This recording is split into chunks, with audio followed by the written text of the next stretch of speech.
हरे कृष्णा, जय जय श्री राधे। प्यारे मित्रों, स्वागत है आप सभी का आपके प्यारे यूट्यूब चैनल श्री राधे पर। तो फ्रेंड्स, कैसे आप सब आए हो? आप सब बहुत अच्छे और स्वस्थ के सामने आप नन्हे पार्थ, काका माधव, तुलसी महारानी जी, शालिग्राम जी और राधा रानी को देख रहे हैं। तो फ्रेंड्स, हमने देखिए पूजा आचमन जो है तुलसी महारानी जी का कर दिया है। तो फ्रेंड्स, आज हम पढ़ने जा रहे हैं कार्तिक स्नान का 30वां अध्याय। और आज फ्रेंड्स हम 31वां अध्याय भी पढ़ेंगे, क्योंकि हो सकता है कल मैं अध्याय यहाँ ना कर पाऊँ, श्री वृंदावन धाम में वहाँ हूँ। तो मैं सोच रही हूँ आप इस अगली कथा से वंचित ना रह जाएं, इसलिए मैं आज 2 अध्याय पढ़ दूंगी, 30वां और 31वां। ठीक है, एक ये और एक हम पढ़ेंगे 31वां अध्याय। ठीक है, तो बोलो श्री हरि विष्णु भगवान की जय, लक्ष्मी मैया की जय, शालिग्राम जी महाराज की जय, तुलसी महारानी की जय, राधा रानी की जय, ठाकुर जी महाराज की जय। राजा पृथु पूछते हैं, हे नारद जी, भगवान का अत्यंत प्रिय भीष्म पंचक व्रत कैसे प्रसिद्ध हुआ? तब नारद जी कहने लगे, हे राजा पृथु, यह व्रत आदि काल से है, परंतु बीच में लुप्त हो गया था, फिर यह कैसे प्रसिद्ध हुआ? सो कथा हम तुमसे सुनना चाहते हैं, सुनो। श्री कृष्ण जी ने भीष्म से इस व्रत का वृत्तांत कहा। तब सर्वप्रथम भीष्म ने इस व्रत को किया, इसी कारण तभी से यह व्रत भीष्म पंचक के नाम से प्रसिद्ध हुआ। हे राजन, भगवान श्री कृष्ण जब पांडवों की ओर से दूत बनकर कौरवों को समझाने गए, तो सबसे पहले वह विदुर जी के पास पहुंचे। विदुर जी ने उनका अत्यंत आदर सत्कार किया। फिर श्री कृष्ण जी भीष्म के पास गए। वहां जाकर कुशल क्षेम पूछने के बाद श्री कृष्ण जी ने अपने आने का संपूर्ण वृत्तांत भीष्म से कहा। तब भीष्म जी कहने लगे, हे भगवान, त्रिलोकी नाथ होते हुए आप पांडवों की ओर से ही दूत बनकर क्यों आए? आपका पांडवों के साथ इतना प्रेम क्यों है? तब 3 लोक आपके वश में हैं। तब पांडवों के पास ऐसा क्या वशीकरण मंत्र है, अथवा उन्होंने ऐसा कौन सा व्रत तप अथवा यज्ञ किया जिसके कारण आप उनके वश में हो गए हैं? तब श्री कृष्ण जी हंसकर बोले, हे गंगा पुत्र, यद्यपि यह अत्यंत गुप्त वार्ता है, फिर भी मैं तुमसे कहता हूँ, उन्होंने एक ऐसा व्रत किया जो मुझको अत्यंत प्रिय है, इसलिए मैं उनके वशीभूत ही हूँ। अब मैं उनका वृत्तांत तुमसे कहता हूँ। पूर्व काल में उज्जैन नगरी में 5 ब्राह्मण कवि, शुचि, दृढ़, दंत और हंस नाम वाले निवास करते थे। तीनों ही वेदों को जानने वाले, रूपवान, युवावस्था को प्राप्त, गंधर्व विद्या में अति प्रवीण थे। वे अनेक देशों में घूमते फिरते तथा अपनी गान विद्या का प्रदर्शन करके खूब द्रव्य प्राप्त किया करते थे। एक समय वह मथुरापुरी में सुवीर नाम वाले राजा के पास आए। संगीत कला में निपुण होने के कारण उन्होंने राजसभा में जाने की इच्छा प्रकट की। वह 4 दिन उपवास करते रहे और अत्यंत पवित्र श्री यमुना जी में स्नान करते रहे। फिर उन्होंने किसी से राजा का संपूर्ण वृत्तांत सुना। उसने बताया कि राजा की कादम्बरी नाम वाली एक संगीत है। वह संगीत विद्या में निपुण, राग, कंठ और अत्यंत प्रवीण, नाचने में दक्ष और रूप यौवन में अद्वितीय सुंदरी है।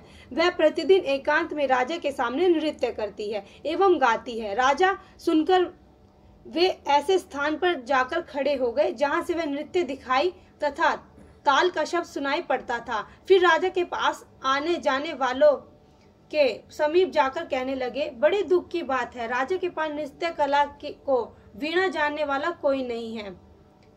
2 तार ढीले हैं, तब तार बराबर नहीं है, बाजे में नृत्य शुद्ध नहीं है। इसी प्रकार की बातें वह प्रत्येक से कहते थे। तब एक किसी ने यह बात राजा से जाकर कह दी। राजा ने तत्काल उन 5 को वहां बुलाया। वहां पर कादम्बरी का नृत्य हो रहा था। वहां पहुंचकर उन्होंने राजा को आशीर्वाद दिया और बैठ गए। कादम्बरी ने उन्हें संगीत विद्या में अति निपुण समझकर विशेष नृत्य किया। जब उसने चक्र में ताल दिया तो उन ब्राह्मणों ने उसे रोक दिया। उसने चक्र छोड़ तथा योग्य ताल दिया, मगर चक्र खंडित नहीं हुआ। इस पर कादम्बरी उनका रूप और गुण देखकर उन पर मोहित हो गई। कादम्बरी भी 5 को देखकर उन पर मोहित हो गई। उन्होंने रात्रि को चोरी छिपे ब्राह्मण के पास अपनी एक सखी के हाथ यह संदेश भेजा कि तुम पांचों में से एक प्रतिदिन नगरी से दूर उत्तरी कोण में यमुना तट के समीप जन शून्य तालाब से ढका हुआ अनंत नामक तीर्थ है, वहां पर मेरे पास आकर अपनी अपनी विद्या तथा गुण का प्रदर्शन करे। मैं भी वीणा तथा राग की अपनी कुशलता दिखाऊंगी। भगवान कहते हैं कि हे भीष्म, एक ब्रह्मचारी जो मेरा भक्त था, दुष्ट संगति के भय से गांव से अति दूर वहां रहता था। उन दिनों वह भीष्म पंचक व्रत करता हुआ देवालय में मेरा पूजन करता था। कार्तिक शुक्ला एकादशी के दिन उन संगीतज्ञ ब्राह्मणों में से कवि नाम वाला ब्राह्मण वहां पर आया। कादम्बरी भी मुनि के उस स्थान पर पहुंच गई। वहां मुनि ने जिस प्रकार पूजा की उस कवि नामक ब्राह्मण ने भी उसी प्रकार भगवान का पूजन किया। उसके बाद वीणा लेकर गान करने लगा। उस मुनि ने क्योंकि अपना मन जीता हुआ था, इस कारण उसने गान सुनकर भी क्रोध नहीं किया। सारी रात कादम्बरी और कवि गायन व नृत्य करते रहे। मुनि को गोबर का आचमन करते देख कवि ने भी वैसा किया। प्रातः काल होते ही कादम्बरी राजमहल में पहुंच गई।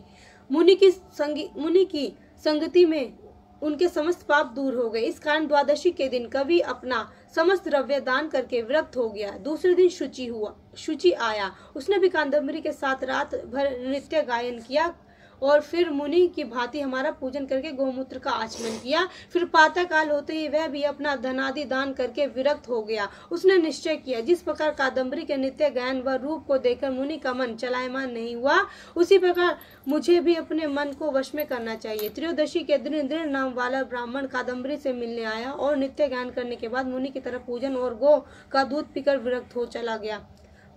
चतुर्दशी को वहां पर दंत नाम वाला ब्राह्मण आया और वह पहले वाले बंधुओं के समान कादम्बरी के साथ नित्य गान करके मुनि से बचे घी का पान करके शुद्ध चित्त होने के कारण विरक्त हो गया। सबसे अंत में पूर्णमासी को इस हंस नामक ब्राह्मण ने आकर मुनि को देखा, उनका नमस्कार किया। यमुना में स्नान करके आंवले के वृक्ष के नीचे बैठकर श्रद्धा कर्म किया।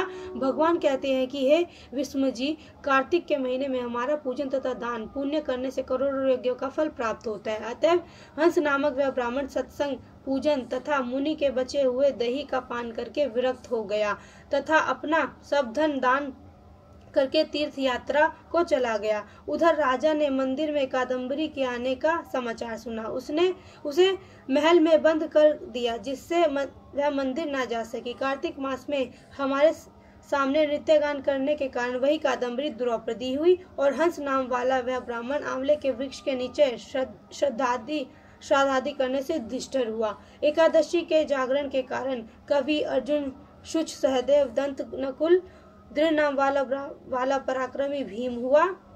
हे भीष्म जी, इस व्रत के प्रभाव से ही मैं वस्तुतः पांडवों के वशीभूत हूँ। अब तुम्हारे द्वारा यह पंचक व्रत किए जाने से यह तुम्हारे नाम से ही विख्यात होगा, अर्थात भीष्म पंचांग व्रत कहलाएगा। इस व्रत के अंत में ब्राह्मणों को भोजन कराकर यथाशक्ति दान दक्षिणा देनी चाहिए। इस प्रकार कार्तिक माह का 30वां अध्याय समाप्त हुआ। तो फ्रेंड्स, बहुत ही जो भीष्म पंचक व्रत है ये मैंने भी किए हुए हैं। ये होते हैं 11 से लेके एकादशी से लेके आपको पूर्णमासी तक यह व्रत करना होता है। और अब हम पढ़ने जा रहे हैं एकादशी और कार्तिक स्नान का जो है अब हम 31वां अध्याय पढ़ने जा रहे हैं। बोलो श्री हरि विष्णु भगवान की जय। ब्रह्मा जी कहते हैं कार्तिक शुक्ला एकादशी, जिसको हरि प्रबोधनी एकादशी भी कहते हैं, इस व्रत के करने से वाजपेयी यज्ञों से अधिक फल प्राप्त होता है तथा जन्म जन्मांतर के पाप नाश हो जाते हैं। जो 4 महीने का चतुर्मास व्रत होता है वह भी इसी दिन समाप्त हो जाता है। इस दिन व्रत रखकर ओम नमो भगवते वासुदेवाय मंत्र का जाप करें। तत्पश्चात रात्रि को जागरण करें। सब एकादशियों का फल प्राप्त हो जाता है। भीष्म पंचक व्रत कार्तिक शुक्ल एकादशी से आरंभ करके पूर्णमासी को समाप्त होता है। इस दिन ऋषि व पितरों का तर्पण करना चाहिए। भीष्म पंचक में नृत्य ही भीष्म जी का तर्पण करना चाहिए। वसु के अवतार, शांतनु के पुत्र, चंद्रवंश में उत्पन्न, व्याघ्रपद गोत्र, संस्कृत प्रवर वाले, संतति रहित, गंगा के पुत्र, सत्यव्रती, आजन्म ब्रह्मचारी भीष्म जी का तर्पण करने से संपूर्ण वर्ष के पाप नष्ट हो जाते हैं। भीष्म पंचक व्रत करने वाला पूर्णमासी व एकम को ब्राह्मणों को खीर का भोजन करावे तथा दान दक्षिणा देकर उन्हें संतुष्ट करे। तत्पश्चात आप भी भोजन करें। इस प्रकार कार्तिक माह का 31वां अध्याय समाप्त हुआ। तो फ्रेंड्स, अब दोनों अध्याय जो है संपूर्ण हो चुके हैं। अब हम पढ़ने जा रहे हैं। तो अब हम करेंगे तुलसी महारानी जी की परिक्रमा। पूजा पाठ तो हम इनका कर चुके हैं, ठीक है। उसके बाद हम सूर्य और चंद्र जी को जो है अर्घ्य देंगे। तो आपको अगर वीडियो पसंद आए तो वीडियो को लाइक कमेंट शेयर जरूर करें, चैनल को सब्सक्राइब करें, फ्रेंड्स एंड फैमिली में शेयर करें। तो चलिए फ्रेंड्स, मिलते हैं नेक्स्ट वीडियो में। तब तक के लिए हरे कृष्णा, जय जय श्री राधे।